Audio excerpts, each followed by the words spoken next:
എല്ലാവർക്കും അത്ര ക്രൂരമായ ഒരു കൊലപാതകം നടത്തിയ ഒരാളാണ്. അവൻ്റെ കാലം പറഞ്ഞ കഥ സിനിമയുടെ റിലീസ് തടയണം എന്ന് പറഞ്ഞാൽ ഹൈക്കോടതിയിൽ അവൻ്റെ ഹർജിയുമായി അഫാൻ്റെ പിതാവ് സിനിമ വെഞ്ഞാറുമൂട് കൂട്ടക്കൊലപാതകം ആസ്പദമാക്കിയെന്നാണ് പറയുന്നത്. ഏതായാലും ഇങ്ങനൊരു പടം ഇറങ്ങുന്നുണ്ടെന്നൊക്കെ നമ്മളിത് കണ്ടപ്പോഴാണ് അറിഞ്ഞത്.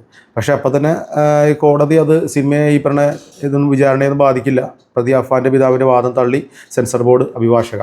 അപ്പോൾ ഈ കാലം പറഞ്ഞ കഥ ഇങ്ങനത്തെ ഒരു സിനിമ ഇറങ്ങാൻ പോകുന്നതും അതുമായിട്ട് ബന്ധപ്പെട്ട അല്ലെങ്കിൽ കഥയായിട്ട് ആസ്പദമാക്കിയായിരിക്കും ഇപ്പോഴാണ് നമ്മൾ പറയുന്നത്. ഏതായാലും സിനിമയ്ക്ക് ഒരു ഫ്രീ ആയിട്ടൊരു പ്രൊമോഷൻ കിട്ടി. അഫാനെ നിങ്ങൾക്ക് എല്ലാവർക്കും അറിയാവുന്നതാണ്. നമ്മൾ അത്രത്തോളം അത് ഞെട്ടാൻ നേരത്തെ പറഞ്ഞാലും ഞെട്ടാണെന്നില്ലെങ്കിലും നമ്മളെല്ലാവരും വല്ലാത്ത രീതിയിൽ ഞെട്ടിയതാണ്.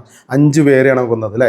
അവൻ്റെ പിതാവിൻ്റെ മാതാവിനെ കൊന്നു, അനുജനെ കൊന്നു, ഒരു ഭാര്യയെ കൊന്നു, സ്വന്തം അനിയനെ ചെറിയ അനിയനെ കൊന്നു, അവൻ്റെ കാമുകീനെയും കൊന്നു, ഉമ്മാനെ വല്ലാത്ത രീതിയിൽ പരിക്ക് ഏൽപ്പിച്ചു. ഉമ്മ മരിച്ചില്ല, കഷ്ടി.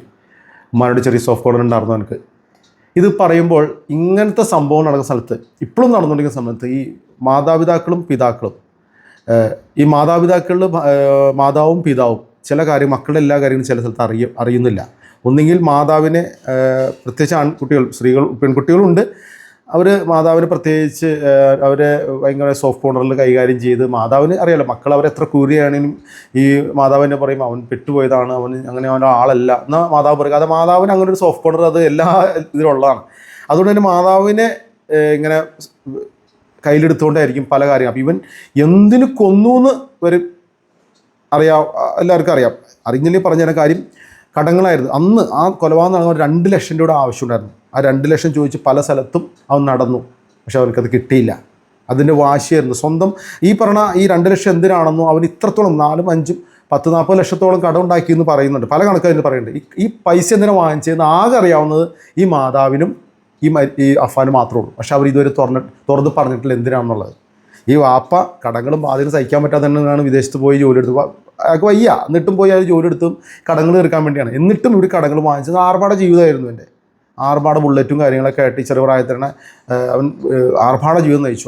അതായിരിക്കാം പലിശക്കാരെന്ന് വട്ടിപ്പലിശക്കാരെന്ന് വാങ്ങിച്ചു. ഇവരുടെ സ്വന്തം ബന്ധുവിൽ നിന്ന് വാങ്ങിച്ചൊരു ബന്ധു തന്നെ പലിശ കൊടുത്തെന്ന് പറഞ്ഞാൽ അവർ കൊടുക്കണതിൻ്റെ 10 മടങ്ങ് പലിശയായിട്ട് വാങ്ങിച്ചിട്ടുണ്ടെന്ന് പറഞ്ഞാൽ പലരുണ്ട്. ബന്ധു അതൊക്കെ ആണോ നമുക്ക് അറിയില്ല, ഒന്നും വ്യക്തമായിട്ട് നമുക്ക് അറിയില്ല. അങ്ങനെ തന്നെയാണ്.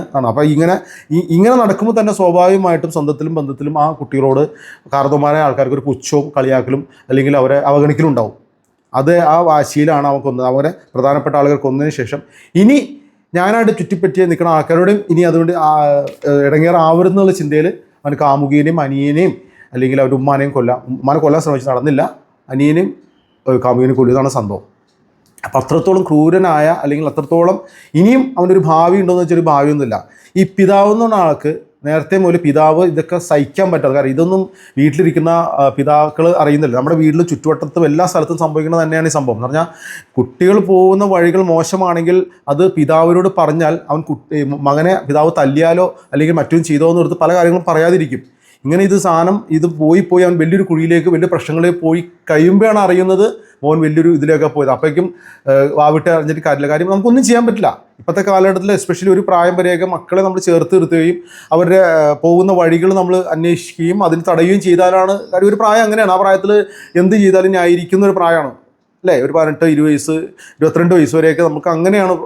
ആൺകുട്ടികളായാലും പെൺകുട്ടികളായാലും. ഈ പെൺകുട്ടികളും പറയുമ്പോൾ പെൺകുട്ടികൾ അങ്ങനത്തെ ഒരു പ്രശ്നം പോയി പെൺകുട്ടികൾ കൂടുതൽ ചാടുന്നത് ഇതുപോലെ തന്നെ ലവ് അഫെയറിലൊക്കെ പോയി ചാടും. ചിലപ്പോൾ മാതാവിനെ അറിയിക്കുന്നുണ്ടാവും. മാതാവിനെ അത് പതുക്കെ ഇങ്ങനെ പറഞ്ഞ് മനസ്സിലാക്കി വരുമ്പോഴേക്കും ചിലപ്പോൾ വേറൊരു കുഴികളിലായിരിക്കും ചാടുന്നത്. എല്ലാം കഴിഞ്ഞ് അതിൻ്റെ എൻ്റെ ആകുമ്പോഴേക്കും പിതാവ് പറയണം. അപ്പോഴേക്കും കൈവിട്ട് പോയിട്ടുണ്ട്. അപ്പോൾ മാതാവും കൈവളർത്തും. അയ്യോ ഞാനത് ഓർത്തില്ല. അതാണ് ഇതിപ്പോൾ ഇവിടെയും നടന്നത് തന്നെ. ഈ മാതാവിനെ ഇവൻ സോപ്പിട്ടാലും മാതാവിനെ കൺവിൻസ് ചെയ്യിപ്പിച്ചാണ് ഈ ബാധ്യതകളൊക്കെ ഉണ്ടാക്കി വെച്ച് ഇവർ ദൂർത്തൊക്കെ ചെയ്തതും അവസാനം എന്ത് പോയി മാതാവിന് അല്ലേ. മാതാവിന് ഒരു മോനെ ഏതാണ്ട് പോയി. ഇനിയിപ്പോൾ എനിക്ക് കിട്ടുമെന്ന് അറിയില്ല. എൻ്റെ സ്വന്തം ഇളയ ഒരു മോനും പോയി. അവൻ്റെ പല നഷ്ടപ്പെട്ടു. ഇവർക്കുണ്ടായ നഷ്ടം നമുക്ക് ചിന്തിക്കുന്നത് അപ്പുറമാണ്. അപ്പോൾ ഈ പിതാവ് ആദ്യം തന്നെ വന്നപ്പോൾ ഒരു വർത്താനം പറഞ്ഞിട്ടുണ്ടായിരുന്നു. എന്താണ്, എനിക്ക് മോനെ കാണാൻ താല്പര്യമില്ല. കാണാനോ അങ്ങനെ എന്തെങ്കിലും ശ്രമിക്കുന്നുണ്ടോ? ഇല്ല, ഞാനിപ്പോൾ എന്നെ കാണണമെന്നുള്ള ആഗ്രഹമൊന്നും എനിക്കില്ല. എനിക്ക് നഷ്ടപ്പെട്ട ഒരുപാടുണ്ട്.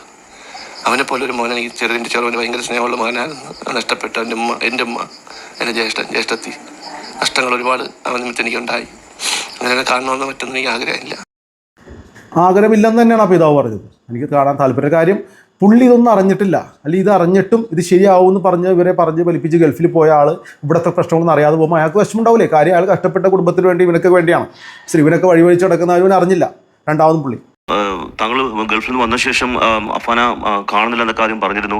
ഞാൻ മനസ്സിലാവുന്ന അടുത്ത കാലത്ത് അഫാന പോയി കണ്ടിരുന്നു എന്ന് പറയുന്നു. അഫാനെ ആരാണ് നിർദ്ദേശിച്ചത്? എങ്ങനെയാണ് ആ കൂടിക്കാഴ്ച എങ്ങനെയാണ് ഉണ്ടായത്? ആരുടെയും നിർദ്ദേശം മറ്റൊന്നുമില്ലായിരുന്നു. അവന് ആസ്വദിച്ച ചെയ്തതിനു ശേഷം മെഡിക്കൽ കോളേജ് ഡോക്ടർ ജയപ്രകാശ് അദ്ദേഹം നമ്പർ വാങ്ങിച്ച് വിളിച്ചിട്ട് നിങ്ങൾ രണ്ടാളും കൂടി ഒന്ന് അവനെ കാണുന്നു, എന്നാൽ മാത്രമേ അവൻ ജീവിതത്തിലേക്ക് തിരിച്ചറിഞ്ഞ ജീവിതം ഉണ്ടോ ഇല്ലയെന്ന് വെച്ചാൽ എനിക്കറിയത്തില്ല. അപ്പോൾ സോഷ്യൽ മീഡിയയിലൊക്കെ പലരും ഞാൻ പറഞ്ഞതായിട്ട് പറയുന്നത് പോലെ അഫാന്റെ ഭാവിക്ക് വേണ്ടിയാണ് ഞാൻ ആ സിനിമയുമായി ബന്ധപ്പെട്ട് ആ സിനിമ സ്റ്റേ വാങ്ങാൻ പോയതെന്നൊക്കെ സോഷ്യൽ മീഡിയ പലരും എന്നെ ആക്ഷേപങ്ങൾ ഒരുപാട് പറയുന്നുണ്ട്. പക്ഷെ അതിന് സത്യാവസ്ഥ എന്താണെന്ന് വെച്ചാൽ എനിക്ക് ഞാൻ പറഞ്ഞിട്ടില്ല. സോഷ്യൽ മീഡിയയിൽ വന്ന വാക്ക് അങ്ങനെയായിരുന്നു, ഭാവി അവൻ്റെ തകര് വന്നുകൊണ്ട് സിനിമ ഇറങ്ങരുന്നാണ് വന്നത്. പക്ഷെ വേറെ ഞാൻ കണ്ടില്ല. ഭാവി എന്ന് പറഞ്ഞാൽ ചിലപ്പോൾ അവൻ്റെ അവർ കൈനിർത്തിട്ടായിരിക്കും, അല്ലെങ്കിൽ ഭാവി എന്ന് പറഞ്ഞാൽ ഇവൻ്റെ ഈ പറഞ്ഞ വരുന്ന കേസും കാര്യങ്ങളെയും ബാധിക്കും എന്നായിരിക്കും അവരുദ്ദേശിച്ചത്. പക്ഷേ അത് ഭാവി എന്ന് പറയുമ്പോൾ അവനെന്ത് ഭാവി എന്ന് നമ്മൾ ചിന്തിക്കും. അത്രയും ക്രൂരമായ കൊലപാതകം എന്ത് ഭാവി? അവൻ ഇനിയും അത് വിട്ട് മാറിയിട്ടില്ല, അവൻ ആ മാനസികാവസ്ഥയിൽ നിന്ന് മാറിയിട്ടില്ല, പല പ്രശ്നങ്ങളും ഉണ്ടായിട്ടുണ്ട്. വിചാരണയെ അല്ലെങ്കിൽ ഇവരുടെ ഈ പറഞ്ഞ കഥയിൽ വേറെന്തിനാണെങ്കിൽ പൊതുജനങ്ങൾ അങ്ങനെ ചിന്തിക്കും, അപ്പോൾ വിചാരണ ബാധിക്കും എന്നുള്ളതിലാണ് പറഞ്ഞത്. ഞാൻ പറ്റില്ല പറഞ്ഞതല്ല, അതെന്താണെന്ന് എനിക്കറിയത്തുമില്ല. അവൻ്റെ ഭാവി നിശ്ചയിക്കാൻ ഞാനൊരു ജഡ്ജിയോ മറ്റോ ഒന്നുമല്ല, ഞാനൊരു സാധാരണക്കാരനാണ്. പക്ഷെ ജനങ്ങളെല്ലാം എന്നെ പല രീതിയിൽ ആവശ്യമില്ലാത്ത അസഭ്യ വാക്കുകൾ മറ്റൊക്കെ പറയുന്നുണ്ട്. ഞാനങ്ങനെ സംഭവം ഞാൻ പറഞ്ഞിട്ടുമില്ല, ഞാൻ പ്രവർത്തിച്ചിട്ടും ചെയ്തിട്ടില്ല. പക്ഷെ ഇതുപോലുള്ള ഒരു വാക്ക് ഇങ്ങനെ പറഞ്ഞു കേൾക്കുന്നുണ്ട്. ഞാനിപ്പോൾ കണ്ടത് ഈ ഡോക്ടറുടെ നിർദ്ദേശം അനുസരിച്ചാണ് ഞാൻ പോയി കണ്ടത്. പറഞ്ഞ കാര്യത്തിന്റെ ചുരുക്കം ഇതാണ്. നമ്മൾ കണ്ടിട്ടുള്ള സിനിമ നമ്മളെ ചോദിച്ചിട്ടില്ല, പറഞ്ഞിട്ടില്ല, ഒന്നും ചെയ്തിട്ടില്ല. അവരുടെ ഇഷ്ടത്തിന് അവരുടെ സിനിമ എടുത്ത് നമ്മൾ സോഷ്യൽ മീഡിയ വഴി അറിഞ്ഞ സോഷ്യൽ മീഡിയ വഴി അറിഞ്ഞു. അതുപോലെ തന്നെ രണ്ടുപേരെ കണ്ട് ഇങ്ങനെ സംഭവമുണ്ട്, രണ്ടുപേരെ തിരിച്ചു. പിന്നെ കേസ് വിചാരണയും മറ്റൊന്നും കോടതിയിൽ വൈകുന്നിരിക്കുന്ന കാര്യമാണ്. ഇതൊന്നും ആയിട്ടില്ല. വിചാരണ കൂടാതെ ജയിലിൽ കഴിയുകയും കേസ് എങ്ങനെ ബാധിക്കുന്ന വെച്ചാൽ നമുക്കറിയത്തില്ല. ആ രീതിക്ക് മുന്നോട്ട് പോകാനോ ചെയ്യാൻ പാടില്ല. അതുകൊണ്ടാണ് ഹൈക്കോടതി വക്കീലിനെ കണ്ട ഹൈക്കോടതി സ്റ്റേ ഓർഡർ വാങ്ങിച്ചു വെച്ചേക്കുന്നത്. ഈ സിനിമ റിലീസ് ചെയ്യാൻ പാടില്ല, അല്ലെങ്കിൽ ഞങ്ങൾ അറിയാൻ പാടില്ല എന്താ ഞങ്ങൾക്ക് ഉള്ളതെന്നുള്ളത്. ഇത് ഏത് തരത്തിലാണ് എഴുതി വെച്ചിരിക്കുന്നത്, തിരക്കുന്നുണ്ടെന്ന് ഞങ്ങൾക്ക് അറിയത്തില്ല. അപ്പോൾ ശരിക്കും പറഞ്ഞാൽ പുള്ളി പറഞ്ഞ പോലെ തന്നെ പുള്ളിനെ അങ്ങനെ പറയിപ്പിക്കുന്നത് തോന്നുന്നത് അതൊരു വക്കീൽ പറഞ്ഞിട്ട് അങ്ങനെ ഒരു ഇത് ഇറക്കിയതായിരിക്കും. ഒന്നെങ്കിൽ കേസിനെ ബാധിക്കുന്നതാണെങ്കിൽ ഒരു അത് നടക്കുന്നുണ്ടെന്നോ, അല്ലെങ്കിൽ ഇപ്പം ചില വക്കീലന്മാരൊക്കെ അങ്ങനെയാണ്, ഒരു വൈറൽ സെറ്റപ്പ് ആവാൻ വേണ്ടിയൊക്കെ ആയിരിക്കും പുള്ളി പറഞ്ഞിട്ട്. പുള്ളി ഭാവിയോ ബാധിക്കുന്നൊന്നും പുള്ളി അതിനകത്ത് പറയുന്നില്ല. പക്ഷേ അങ്ങനെയാണ് സോഷ്യൽ മീഡിയയിൽ നമ്മൾ കണ്ട വാർത്ത അതായിരുന്നു. ബാക്കി പറയുന്നതാണ് നേരത്തെ പറഞ്ഞതിൻ്റെ അതേ തന്നെയാണ് പുള്ളി പറയുന്നത്. എന്താണ് ഈ മകനോടുള്ള പുള്ളിയുടെ സമീപനം, മകനോട് എന്താണ് പുള്ളിയുടെ ഒരു ഇപ്പോൾ ഒരു ആത്മബന്ധം എന്നുള്ളപ്പോൾ പറയുന്നുണ്ട്. അന്ന് ICUലായിരുന്നു അഫാൻ കിടന്നിരുന്നത്.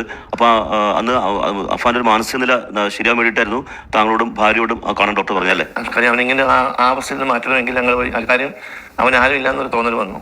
ഞാനങ്ങനെ പറഞ്ഞത് എനിക്ക് കാണേണ്ട, സത്യത്തിൽ അന്നത്തെ സാഹചര്യം ഇങ്ങനെ കാണണ്ട എന്നുള്ളതായിരുന്നു. അവൻ അന്നത്തെ ഇപ്പോഴത്തെ മാനസികാവസ്ഥയിൽ അവനെ കാണണ്ടായിരുന്നു ഇപ്പോൾ എനിക്ക് തോന്നുന്നു, കാണണ്ടായിരുന്നു.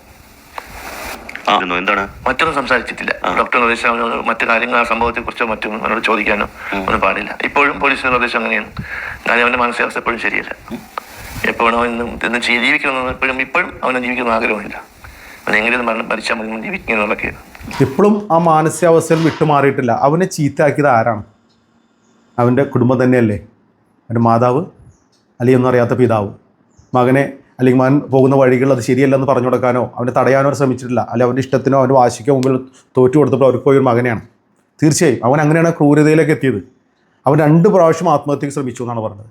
അവനിപ്പോഴും ഇവരിപ്പോൾ പിതാവ് പറഞ്ഞാൽ അവരോട് വേറൊന്നും സംസാരിക്കാൻ പറ്റില്ല, പോയി കണ്ട് ഇരിക്കുക, ചിരിച്ചിട്ട് വരും, വേറൊന്നും ചെയ്യാൻ പറ്റില്ല. ഒരുപാട് ആ കാര്യങ്ങൾ ചോദിച്ചാൽ അവൻ വീണ്ടും ആ രീതിയിലേക്ക് വീണ്ടും ആത്മഹത്യക്കോ മറ്റു മരണത്തിനോ ശ്രമിക്കും.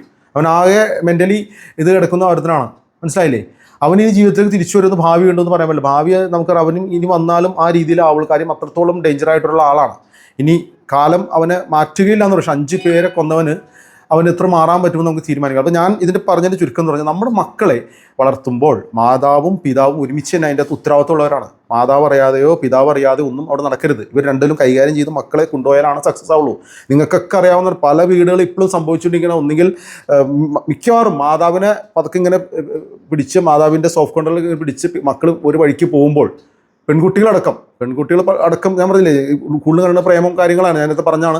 അത് കഴിഞ്ഞെല്ലാം എത്തിയപ്പോഴായിരിക്കും ഈ പറഞ്ഞ വലിയ ഇതിന് കുരിശിലായിരിക്കും കൊണ്ട് പ്രേമം. അത് ആദ്യം അമ്മേനെ പറഞ്ഞ് കൺവിൻസ് ചെയ്യിപ്പിച്ച കുഴപ്പമില്ല, ഞാൻ അങ്ങനെയല്ല ഇങ്ങനെയൊന്നും അമ്മ അത് പിതാവിനോട് പറയണ്ട, പിതാവ് തല്ലിയാലോ പിതാവ് ഇടപെട്ടാലോ ഒന്നും അത് പറയില്ല. അപ്പോൾ അതല്ല വേണ്ടത്. എന്തിലും റോങ് ആയിട്ട് നോക്കാം. കാര്യം വീട്ടിലിരിക്കുന്ന മാതാവാണ് കൂടുതലും. മാതാവ് മക്കളെ പോകുന്ന വഴികൾ അവർക്ക് കൂടുതൽ അറിയാൻ പറ്റും. ഏത് സമയത്ത് പോയി ഏത് സമയത്ത് വന്നു എന്നൊക്കെ അവർക്ക് അറിയാൻ പറ്റും. അതെങ്കിലും വിഷയമുണ്ടെങ്കിൽ സംശയം ഉണ്ടെങ്കിൽ അത് അന്വേഷിക്കേണ്ടതും പറയേണ്ടതും മാതാവിൻ്റെ കടമയാണ്. അല്ലെങ്കിൽ മക്കൾ ഇങ്ങനെ പോയി കഴിഞ്ഞാൽ കിട്ടാനൊന്നുമില്ല, പോയി അഫാനെ പോലെ പോകാനുള്ള ജന്മങ്ങളായിരിക്കും എല്ലാവർക്കും. നമ്മളൊക്കെ സൂക്ഷിക്കുക, എല്ലാം വിധി പോലെ നമ്മുടെ മക്കളെയൊക്കെ ദൈവം കാക്കട്ടെ എന്ന് പ്രാർത്ഥിക്കാം. അത്രേ ഉള്ളൂ.